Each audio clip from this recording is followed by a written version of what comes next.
Assalamualaikum warahmatullahi wabarakatuh. Perkenalkan, nama saya Ati Andini, NIM 20410501017.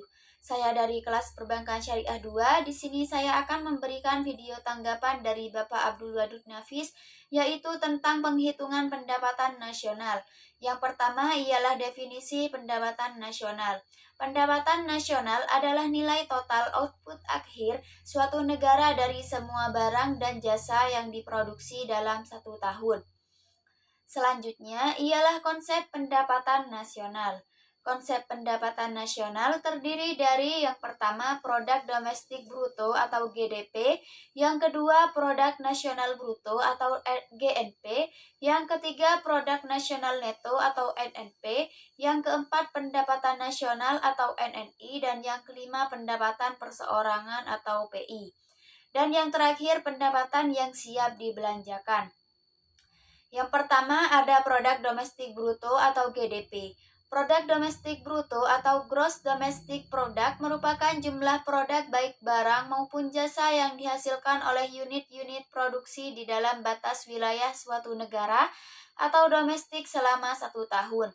GDP memiliki rumus yaitu GDP sama dengan pendapatan masyarakat DN dalam negeri plus pendapatan asing LN luar negeri. Yang kedua, produk nasional bruto atau GNP. Produk nasional bruto atau Gross National Product adalah nilai produk baik barang maupun jasa yang dihasilkan oleh penduduk suatu negara atau nasional selama 1 tahun, termasuk yang dihasilkan oleh warga negara tersebut di luar negeri. Jadi, jika ada seorang pria asal Indonesia yang menjual pakaian di Vietnam, barang atau jasa yang dihasilkan termasuk ke dalam GNP. Cara menghitung GNP yaitu GNP sama dengan pendapatan WNI DN plus pendapatan WNI LN luar negeri dikurangi pendapatan asing DN. Yang ketiga ialah produk nasional neto atau NNP. Produk nasional neto atau NNP adalah produk nasional kotor atau GNP dikurangi penyusutan barang modal. Cara menghitung NNP adalah NNP sama dengan dikurangi D depresiasi atau penyusutan barang modal. Yang keempat pendapatan nasional neto atau NNI. Pendapatan nasional neto atau Net National Income adalah pendapatan yang dihitung menurut jumlah balas jasa yang diterima oleh masyarakat sebagai pemilik faktor produksi. Cara menghitung NNI ialah NNI sama dengan NMP dikurangi pajak tidak langsung. Pajak tidak langsung adalah pajak yang bebannya dapat dialihkan kepada pihak lain seperti pajak hadiah, pajak penjualan, dan lain-lain. Yang kelima ialah pendapatan perseorangan atau PI. Pendapatan perseorangan atau personal income merupakan jumlah pendapatan yang diterima oleh setiap orang dalam masyarakat, termasuk pendapatan yang diperoleh tanpa melakukan kegiatan apapun. Misalnya, gaji seorang karyawan kantoran maupun pendapatan wira swasta yang didapatkan secara berantai. Cara menghitung PI ialah PI sama dengan NNI dikurangi pajak perusahaan, dikurangi iuran, dikurangi pajak ditahan, ditambah transfer payment. Transfer payment adalah penerimaan yang bukan merupakan balas jasa produksi, melainkan diambil sebagian dari pendapatan nasional tahun lalu, seperti pembayaran dana pensiun, tunjangan pengangguran, dan sebagainya. Yang terakhir ialah pendapatan yang siap dibelanjakan atau DI. DI memiliki nama lain yaitu disposable income. Pendapatan ini ialah pendapatan yang siap untuk dimanfaatkan guna membeli barang dan jasa konsumsi dan selebihnya menjadi tabungan yang disalurkan menjadi investasi.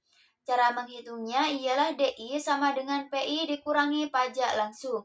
Pajak langsung adalah pajak yang bebannya tidak dapat dialihkan kepada pihak lain seperti pajak pendapatan. Selanjutnya ialah manfaat perhitungan pendapatan nasional.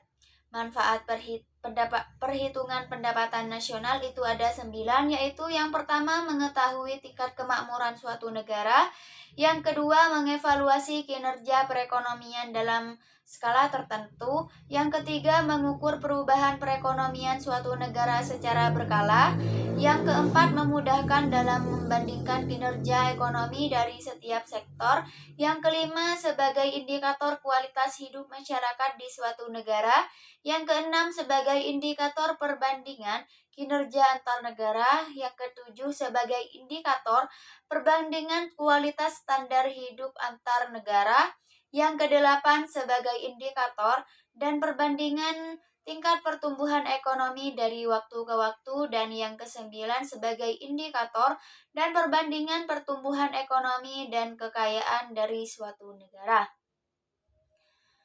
Selanjutnya ialah macam-macam metode pendapatan perhitungan nasional. Metode pendapatan perhitungan nasional ada 3, yaitu metode pendekatan nilai produksi, metode pendekatan pendapatan, dan metode pendekatan pengeluaran.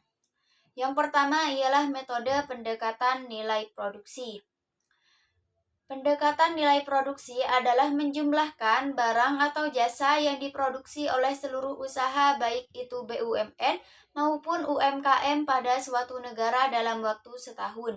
Rumusnya ialah Y sama dengan dalam kurung P1 dikali Q1 ditambah dalam kurung P2 dikali Q2 ditambah dalam kurung P3 dikali Q3 ditambah titik-titik ditambah dalam kurung PN kali Qn. Dengan keterangan Y sama dengan pendapatan nasional, Q1 sama dengan jenis barang ke-1, Qn sama dengan jenis barang ke-N, P1 sama dengan harga barang ke-1, dan Pn sama dengan harga barang ke-N. Yang kedua ialah metode pendekatan pendapatan. Metode pendapatan nasional menghitung jumlah pendapatan dari berbagai faktor produksi yang memberi sumbangan terhadap proses produksi. Rumusnya ialah Y sama dengan W plus R plus I plus P. Dengan keterangan Y sama dengan pendapatan nasional, W sama dengan upah atau gaji, R sama dengan sewa, bisa biaya sewa, gedung, dan harta tetap lainnya. I sama dengan bunga, dan P sama dengan profit atau keuntungan. Yang ketiga ialah metode pendekatan pengeluaran. Metode pendekatan pengeluaran adalah menjumlahkan semua pengeluaran dari rumah tangga, perusahaan, pemerintah, dan masyarakat pada periode tertentu. Rumusnya ialah Y sama dengan C plus I plus G plus dalam kurung X min M.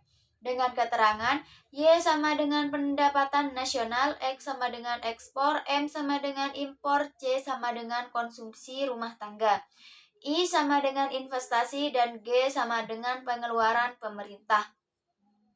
Selanjutnya ialah pendapatan nasional dalam perspektif ekonomi Islam. Yang pertama adalah pendapatan nasional harus dapat mengukur penyebaran pendapatan individu rumah tangga.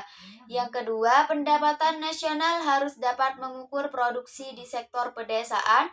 Yang ketiga, pendapatan nasional harus dapat mengukur kesejahteraan ekonomi Islam. Yang keempat, perhitungan pendapatan nasional sebagai ukuran dari kesejahteraan sosial Islami melalui pendugaan nilai santunan antar saudara dan sedekah. Selanjutnya ialah sumber-sumber pendapatan nasional dalam ekonomi Islam. Yang pertama ghanimah, yang kedua sedekah, yang ketiga infak, yang keempat zakat, yang kelima usur, yang keenam jizyah, yang ketujuh kharaj, yang kedelapan pajak tambang dan harta karun, dan yang kesembilan wakaf. Sekian dari saya, kurang lebihnya mohon maaf. Wassalamualaikum warahmatullahi wabarakatuh.